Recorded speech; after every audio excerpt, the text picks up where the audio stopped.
गौसे आजम ने दुआ की और हजारों साल पुरानी कब्र से एक औरत जिंदा हो गई। कैसे, चलिए जानते हैं। एक ईसाई और एक मुसलमान आपस में बहस कर रहे थे।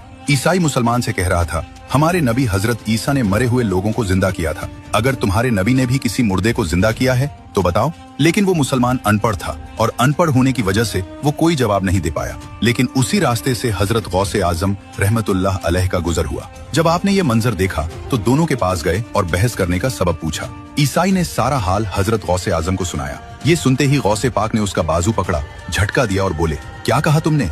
मेरे मुस्तफा ने मुर्दों को जिंदा नहीं किया? तो बताओ, मैं तो उनके गुलामों का भी गुलाम हूँ, बता किस मुर्दे को जिंदा करवाना है? तब ईसाई ने कहा, ठीक है, मेरे साथ चलिए। ईसाई उन्हें एक बहुत पुरानी कब्र की तरफ ले गया और बोला, अगर ये मुर्दा जिंदा न हुआ तो?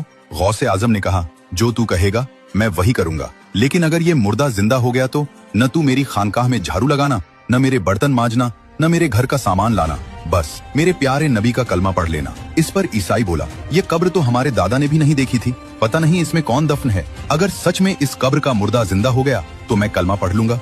फिर गौसे आजम उस कब्र के सिरहाने खड़े हो गए, दुआ करने लगे, ऐ मेरे मौला, मेरे लिए नहीं तेरे रसूल के लिए।